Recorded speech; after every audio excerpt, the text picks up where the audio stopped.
بسم الله الرحمن الرحيم الحمد لله رب العالمين والصلاة والسلام على خير خلق الله محمد وعلى آله وأصحابه الكرام وتابعيهم بإحسان إلى يوم الدين. ربنا أرنا الحق حقا وارزقنا اتباعه وأرنا الباطل باطلا وارزقنا اجتنابه. ربنا آتنا في الدنيا حسنة وفي الآخرة حسنة وقنا عذاب النار. بەڕێزان و خۆشەویستان و ئێمە لە خزمەت کتێبی نایابی مختصر منهاج القاصدین ژیان بەسەر ئەبین گەیشتینە یەکێک لەو دەرگایانەی کە لەو دەرگاوە بەرەو خوا ئەڕۆیت و نزیکە بیتەوە لە خوا جەل جەلالوه کە دەرگای محاسبە و مراقەبەیە. دەرسی پێشوو باسی خاڵی یەکەممان کرد، وتمان کەسی موسڵمان ئەبێ مشارەتە لەگەڵ نەفسی خۆیان بکە، ئەبێ مەرج لەسەر نەفسی خۆی دانێ، هەموو بەرەبەیانێک کۆمەڵە مەرج دانێ کە ئەبێ ئەم عەبدایەتیانە ئەبێ ئەمڕۆ جێبەجێکم، نابێ دەست لەم عەبدایەتیانە هەڵگرم، ئەبێ جوهد و جیهادێکی زۆر گەورەکە لە پێناوی ئەو مەرجانەی کە دایناوە لەسەر خۆی. خاڵی دووەم ئەمڕۆ چینە خزمەتی ئەفەرمێ ئیمام کە ئەم مەرجانە و لەسەر خۆت دانا هەر ئەمە نییە کە مەرجێکە دانابێ تەواو، لەگەڵ ئەم مەرجانە پێویستە تۆ مراقەبەی نەفسی خۆت کەی بزانی مەرجەکان جێبەجێیەکە. قەرارت داوە ئەمڕۆ نوێژە سونەتەکان دەڕێک و پێ بکەی، 5 فەرزە نوێژەکەت لە مزگەوتا بکەی، ئەمڕۆ بە ڕۆژووبی، ئەمڕۆ 1000 سەڵەوات بدەیت لە دیداری پێغەمبەریان صلی الله عليه و آله وسلم، ئەمڕۆ سەردانی چەند نەخۆشیە بکەی، ئەمڕۆ زیارەتی گۆڕستان بکەی، ئەمڕۆ یعنی عیبادات زۆر زۆرە. ئایا ئەم مەرجانەی لەسەر خۆت داتنا ئەبێ مراقەبەی خۆت کەی بزانی چەندێکە جێبەجێ کردووە؟ أفرمي إذا أوصى الإنسان نفسه وشرط عليها ما ذكرناه، أجر إنسان وصيتي بو نفسي خوي كردو كوملا مرجي لسردانا لدواء ومراقبة دس بيئك، لم يبقى إلا المراقبة لها وملاحظتها، بيوز أكا مراقبيك وملاحظيك بزاني آيا ويشان جيبجيئك يا نايك. بيغمريان صلى الله عليه وآله وسلم كبرساري ليكرا لسر إحسان، بەرزترین مرتبە لە تاعەت و عەبدایەتیە ئیحسانە. خوا جەل جەلالوه طبعا ئێمە لە کاتی ئیحسانە پرسیاریان کرد لە پێغەمبەریان صلی الله عليه وآله وسلم، جەبرائیل پرسیاری لێ کرد ئیحسان چییە؟ فەرمووی ئەن تەعبود الله كأنك تراه فإن لم تكن تراه فإنه يراك. ئەبەو شێوازە عەبدایەتی خوا ئەکەی کە ئەنەما خۆت بە چاوی سەری خۆت چاود لە خوایە جەل جەلالوه. خۆ ئەگەر تۆ چاو لە خوا نەبێ خوا جەل جەلالوه چاوی لە تۆیە. جا ئێمە زۆر کات ئەمە لە نوێژایەتە زەهینمان، چکە زۆرمان بۆ باس کراوە تەسەوورەکەی لە نوێژە ئەبێ بۆ شێوازە نوێژەکەم جێبەجێکەم کە ئەنەما رب العالمین بە چاوی سەر ئەبینم، خۆ ئەگەر من نەبینم ئەو ئەم بینێ. بەس ئەم بابەتی ئیحسانە لە هەموو عیباداتە ئەوهایە. زەبط و ڕەبتی تەنها بە نوێژێکەوە نیە و بە ڕۆژوویەکەوە. بنمونە خوای گەورە لە قورئانە ئەفەرمێ وبالوالدین ئیحسانە. مفسرين شلون تفسيريك لقال دايك وباوك أفرمي إحسان بك إحسان شيء عينا أن تعبد الله كأنك تراه، يعني كاتي تشاك كاري لقال دايك وباوك تأكي وتصورك كخوا جل جلاله وجودي هي اللي خو أجر توبة شاوي سر رب العالمين نابيني خو خواجان توبة باشي أبيني واتا لتشاك كاريتا لقال باوك دايك لتشاك كاري لقال دراوسيا. الإحسان سبحان الله يعني لما سلح سر بريني حيوانك پێغەمبەریان صلی الله عليه وآله وسلم ئەفەرمێ ئیحسان بەکاربێنە کاتێک کە حیوانێک سەرە بڕی،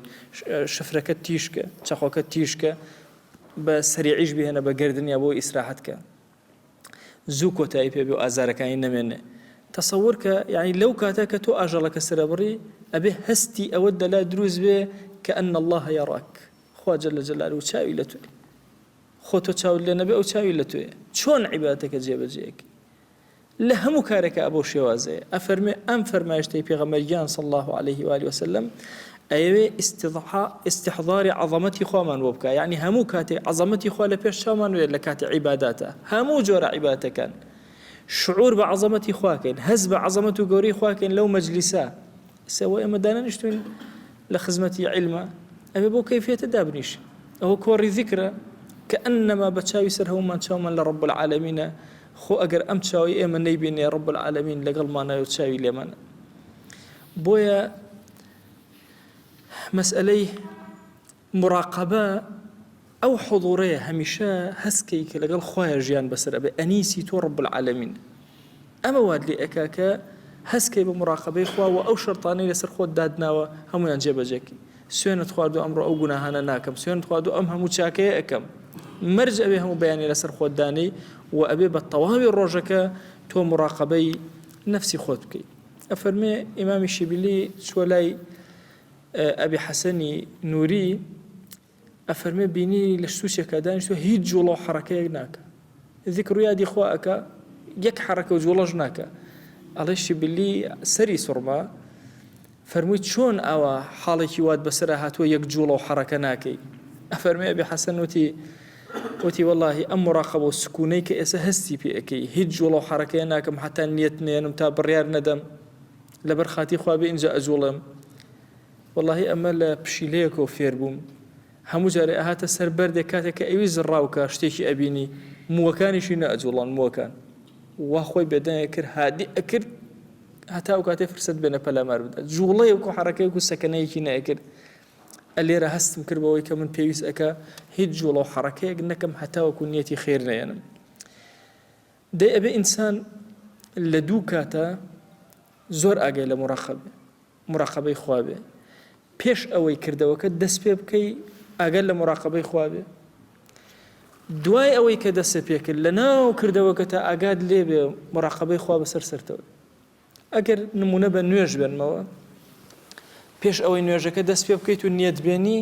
ساف بە لەگەڵ خوایە لەبەر خاتیەوە بیکە ئەحسان جێبەجێکە لەوێ لە ناو نوێژەکەش تا بە درێژی ئەحسان جێبەجێک ئەتەوێت سەدەقەکەی پێش ئەوەی سەدەقەکە بکەی ئیخلاص دامەزرێنە مراقبەی نەفس بکە بزانن لەبەر چی ئەم سەدەقەیە ئەکا لە کاتی بەخشینەکەشە ئەگەر لێبێ منەت و ئەوە نەکەی بەسەر کابرایە هەر لەبەر خاتی خوا بێ ئیسطاری ئەم کردەوە لە تۆ واتە لە دوو کاتە زۆر پێویستێ بە مراقبە هەیە لە سەرەتای دەستپێکردنی هەر کردەوەیەکی چاک لە داخەڵبوون بە هەر کردەوەیەکی باش ئەفەرمێ ئەبێ لە سەرەتای کردەوە لە ناو کردەوەکە زۆر ئاگای لێبێ محرک بۆ ئەم کردەوەیە چییە چی پاڵی پێوەنە ئەم کردەوە جێبەجێکی لەبەر خاتی خوا یان لەبەر هەوا و نەفس و ئارەزوو و خەڵک پێت بڵێن باشە ئەوانە چین یانی والله ئینسانی موسڵمان کە سیر لە عەزەمەتی ئینسان ئەکات بیری لێ ئەکاتەوە یعنی هەر تااقەتی نییە سەیری خەڵکە باشە خوایەک بەم عەزەمەتە منی بەم کەماڵ و جەماڵە دروست کردووە یعنی بێم لە عیبادەتێکە کە خصوصیەتی خوایە چاوم لە خەڵک بێ سەرەتای عەبدایەتی کە دەست پێ ئەەکەی جوان مراقبەی نیەتەکەت کە لە ناو کردەوەکەشە جوان مراقبەکە نەبادا شەیطان زەفەرە پێبێنێ ئەمە بریتێ لە مراقبە ئەفەرمێ حەسەنی بەسری ئەی فەرموو ڕەحمەتی خوا لەو کەسەی لە کاتی هەمەکەی ئەوەستێ هەمێ بەدڵتا هاتووەتەوە کردەوەیکی چاکەی بوەستە بزانە ئەم هەمە چییە پاڵنەرەکەی خوایە جەلە جەلالهو یاننا ئەفەرمێ ئەگەر هاتوو هەمەکەی لەبەر خاتی خوا بوو ئەوە کردەوەکان جێبەجێ ئەکا لەبەر خاتی خوا نەبوو تەئەخەرە تەئخیری ئەکا هەتاوەکو نیەتەکەی ساغە بێتەوە لەبەر خاتی خوا دەی ئەم مراقبەیە کە ئینسانی موسڵمان وها لێ ئەکا کە هەموو کردەوەکانی تەنها لەبەر خاتی خوا بێ مراقبە پاڵنەرێکی زۆر گەورێ هەستکردن و شعورکردن بە بوونی خوا لەگەڵ تا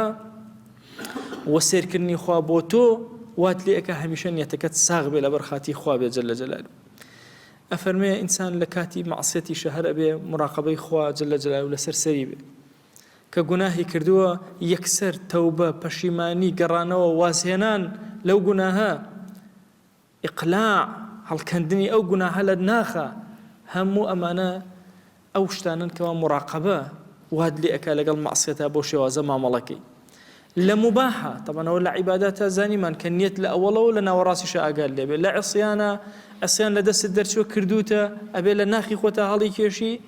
و تەوبەیەکی صادقانە و پەشیمانی دەربڕی خاڵی دووەمە ئەی لە مباحاتە ئەفەرمێ ئادابەکانی مباحات و حەڵاڵەکان بەکاربێنە هەتاوەکو بۆت ببێتە عیبادەت و شکر کە لەسەر نیعمەتەکان بەردەوام هەر مباحێ لە مباحەکان کە خوای گەورە پێ عەتا کردووی هەر شتێکی حەڵاڵی پێداوی ئەبێ شکری خوای گەورەی لەسەر بکەی ئەم شکرەوات لێ ئەکا هەمیشە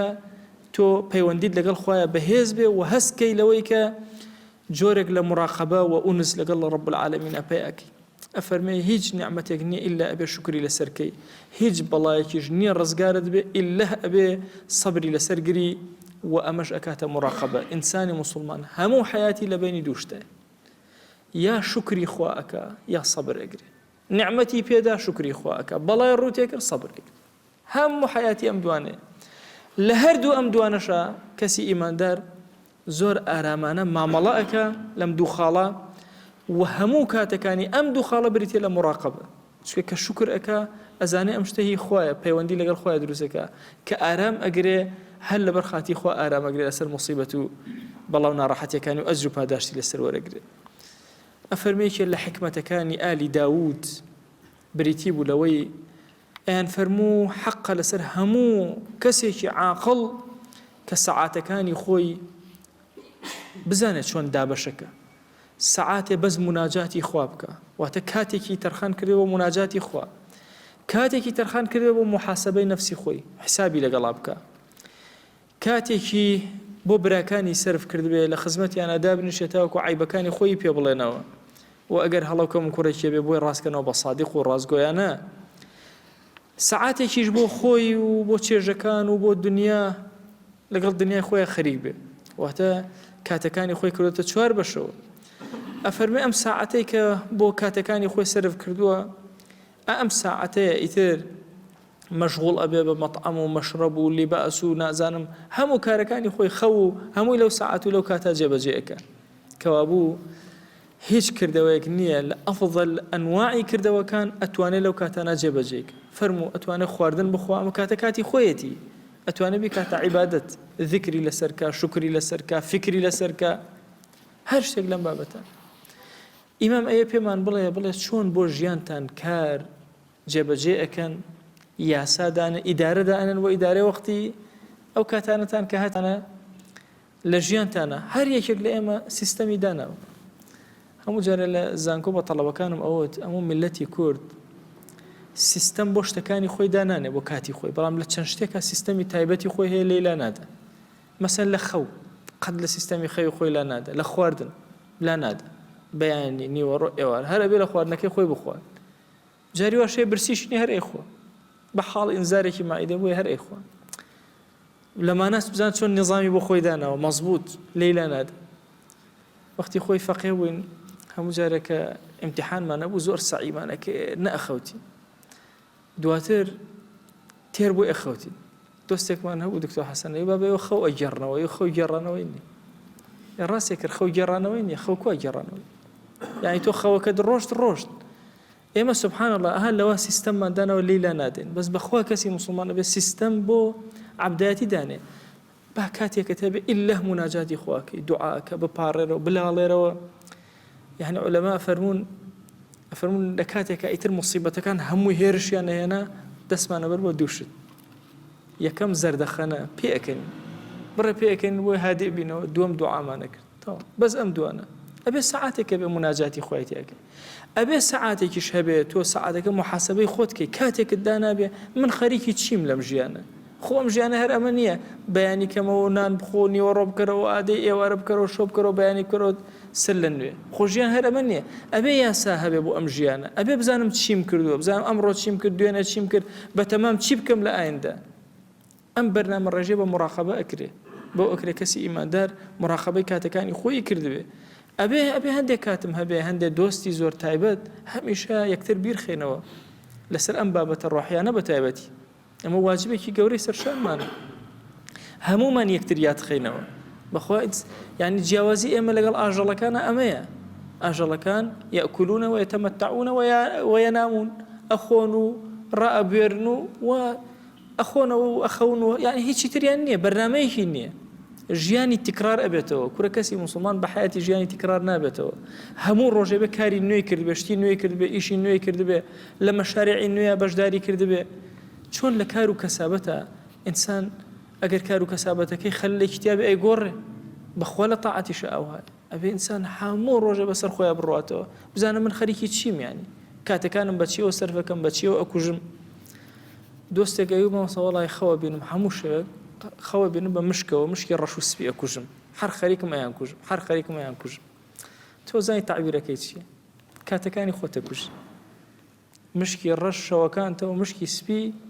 ڕۆژەکانتە بۆ خۆ لە هەردووکیانە کاتە کوژی ئەوە تعبیرەکەیەتی تی ئەشهد بالله تەواو لە هەردووکیانە کاتە کوژم وتم تعبیرەکەم زۆر بەقووت بوو دیارە وەڵا زۆر بەقووت بوو دەقیق وا بوو وتم وەڵا بۆ هەموو کەسێ وایە هەر بۆ تۆ نییە هەمومان کاتە کوژی هەر کەسێک لە ئێمە کۆمەڵە کاتەکانی بە فێڕۆ ئەدا تەسەور کە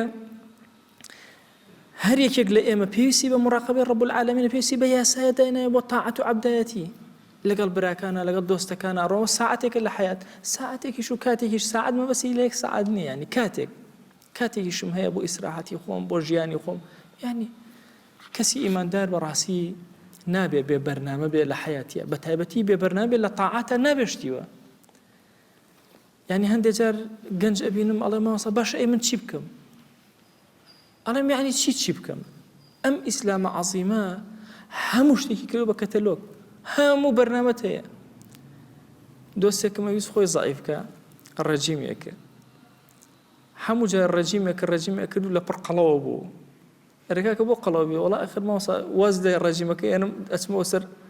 کە چوویتەوە سەر وەزعەکەی خۆت هەروەکو خۆتە لێ هاتووە بۆیە کەسی ئیماندار کە بەرنامەی دانا ئەمە نییە بگەڕێتە دواوە وەڵا مانگێک ئەوە ڕێژیمەکە مانگی دووەم تێر خۆم خۆرۆکو خۆی لێەوە یەکشت دەرەچێ نە ئەبێ کە بەرنامەم دانا بەرنامەی دواتر وەکو غەزالیە ئەفەرمێ هەموو ئەوەی کە ئێمە ئیخۆین لە شەو ڕۆژێکە ئیلا نیوەی زیاد بوو ئەڵێ نیوەی بگرنەوە هیچ لێ نایە هەرتەوە ینی قەرارە داوە لەسەر سفرەیەک بەیانیان نانێ بخۆی بیکە بە نیونان هەروەکو ئەو دەقە ئەبێ کە نانێکە خواردو هیچ جیاوازی ناکە نیوەی هەمیشە زیادت خواردو ئێمە پێویستمان بە بەرنامە دانانە بۆ مراقبەی خوا جەل جەلاله و خاڵی دووەمە بەیانی زوو ئەکەمەوە ئیلا ئەبێ بەرنامەی ئەو ڕۆژەم دانابێ مەرجی خۆم لەسەر خۆم دانابێ و دواتریش ئەبێ مراقبە و متابعی خۆم کردبێ بزانم ئەلەو ڕۆژە هەموو لەحزەکان مراقبەکە ئەوایە هەموو لەحزەکان ئاگام لە خوایە ئاگام لە خوا نییە ئەزان ئەولیا گەورەکان جاران کاتەکانیان ئێستا ئێمە ئەگەر بین یەن ئەڵێن حەسەنات ئەژمێرین ئەزانی ئەوان گوناهیان ئەژمارد چکە زۆر کەم بوو گوناهەکانیان ئێمە تاعەتەکانمان کەم ئەتوانین بیان ژمێرین ئەوان بەعکسەوە گوناهەکان زۆر کەم بوو ئەیان ژمارد بۆ لە بەیانیەوە هەتا ئێوارە بیری ئەکردەوە بزانم چەند دەقیقەم لە غەفڵەتا بووە ئەبێ من بیرکەمە بەڵام چەند دەقیقەم لە عیبادەتا بووە بۆیە هەر یەکێک لە ئێمە ئەبێ ئەم یاسایی دانابێ بەیانی زوو ئەچیتە دەرەوە یا ئیلاهیەوە تا ئەم بەیانەت بەسەر مناهێنا بڕێرمدا بەیانی خێر بێ دەست پێ ئەەکەم بە گورج و گۆڵی حتا ئێوارە ئاگاد لە خوا بێ محاولەکە لەگەڵ ڕەب العالەمین بژ شەو ئاگاد لە خوا بێ ڕۆژ ئاگاد لە خوا بێ لەعەل ئێمە کەسێک بین لەو کەسانەی کە لە تەربیەی نەفسی خۆیانە سەرکەوتوو ئەبن چونکە ئەگەر ئینسان ئەم مراقبەیانەکە قەت سەرکەوتوو نابێت تەربیەی نەفسی ئەفەوتێ هەر یەکێک لە ئێمە پێویستمان بەوەیە کە تربیەکی جوانی نفسی خۆمانمان کردبێ و ڕازان بێتمانەوە وەکو ئەم حیکەمانەی کە لە ئالی داوودا باس کراون ئێمەش حیاتی خۆمان بەو کەیفیەتە سەرف بکەین لعل رب العالمین بەزەی و ڕەحمەتی خۆی بەسەرمانە ئەبارێنێ خوای گیان ئێمە داوات لێ ئەکەین بە ناوی جوانت بە صیفەتی بەرزە بە ئیسمی عەظەمت ڕەحمەت و بەزەی خۆت بەسەرمانە ببارێنە خوای بمان گێڕە لەو عەبدانەی هەموو سات و کاتێ ئاگایان لە تۆیە یا ئەکرەم الئەکرەمین خوایە دڵەکانمان پڕکە لە خۆشەویستی خۆت دڵەکانمان پڕکە لە مراقبەی خۆت کردەوەکانمان پڕکە لە ئیحسان یا ئەکرەم الئەکرەمین یا ڕەبی خوای نیەتەکانمان ساغ کەرەوە بۆ خۆت ئیخلاص لە دڵمانە زیاد کە یا ئەکرەم الئەکرەمین یا ڕەبی خوای هەر گرفتێکمان هەیە بۆمان چارەسەر کە هەموو کێشەکانمان بۆ حەل کە یا ئەکرەم الئەکرەمین خوای گیان تۆ خۆت ئەزانی ئێمە کێشە و گرفتی زۆرمان هەیە یا ئیلاهی هانا بۆ لای گەورەی تو ئەهێنین خوای گرفتەکانمان بۆ چارەسەر کە یا ڕەب العالەمین یا ڕەبی خوای داوات لێ ئەکەین بە ناوی جوانت بە صیفەتی بەرزە بە ئیسمی عەظەمت دەرگاکانی خەیر بەسەرمانە بکەرەوە هیدایەتمان زیاد کە یا ڕەب العالەمین نێوچەوانمان بگرە بۆ خەیر و هیدایەت یا ڕەب العالەمین خوای لە گوناهی دایک و باوکمان ببورە لە گوناهی برا و خوشەکانمان ببورە لە گوناهی خێزان و هاوسەر و مناڵمان ببورە یا ئیلاهی داوات لێ ئەکەین بە ڕەحمەت و کەڕەمی خۆت لە گوناهی خۆشەویستانمان ببورە یا ڕەبی خوای داوات لێ ئەکەین لە گوناهی مردوەکانمان ببورە یا ڕەبی خوای لە گوناهی مردوی موسڵمانان ببورە یا ڕەبی خوای داوات لێ ئەکەین ئەو کەسانی خزمەتێکیان بەم پەیامە شیرینەی تۆ کردووە یا ئیلاهی لە گوناهی هەر هەمویان ببورە یا ڕەبی خوای داوات لێ ئەکەین بە گەورەی خود ئولفەت لە بینی دڵی موسڵمانانە دروست کە یا ڕەب العالەمین خوای یەکمان خە ماڵمان یەک خە زمانمان یەک خە خوای سیاسەتمان یەک خە بمان کەرە یەک گروپ پەروەردگارە بمان گێڕە لەو کەسانەی کە هیچ غەڕەزێ لە دڵیانە نییە تەنها بەرزکردنەوەی وشەی تۆ نەبێ یا ئەکرەم الئەکرەمین یا ڕەبی خوایە داوات لێ ئەکەین سڵاوی ئەم مەجلیسەی ئێمە بگەینە پێغەمبەری خوا صلی الله عليه و آله وسلم یەک ناومان لە خزمەتیا بێنە یا ئەکرەم الئەکرەمین. خوای ڕضوانی ئێمە بگەینە ئەصحابی ڕەسوول الله صلی الله عليه وآله وسلم. ناومان لە خزمەتیا نابێنە یا ئەکرەم الئەکرەمین. یا ربی خوای داوا لێ ئەکەن هەر مسلمانێک خزمەتێکی لە مزگەوتا کردو خوای لەسەر جەم گوناهەکانیان ببورە. یا ربی خوای داوا لێ ئەکەین بە ڕەحمەت و بەزەی خۆت هەر مسلمانێ ماندوو بۆ لەگەڵ کارێکی ئەم مزگەوتا. یا ربی خوای داوا لێ ئەکەین بە ڕەحمەت و بەزەی خۆت سەرفرازی دنیا و ئاخرەتیان کە یا رب العالمین. خوای هەر مسلمانێ لەم ماڵەی تۆیە سوژدەیەکی بۆ تۆ بردووە. یا ربی خوایە لەسەر جەم گوناهەکانیان ببورە، ئەوانەیان زیندون ئەوانیان مردوون یا ئەکرەم الئەکرەمین. وصلى الله على سيدنا محمد وعلى آله وصحبه وسلم تسليما كثيرا أبدا إلى يوم الدين. خواهي قول الله قناهي من الشيء وجب بوري خواهي قول الله من قبولك.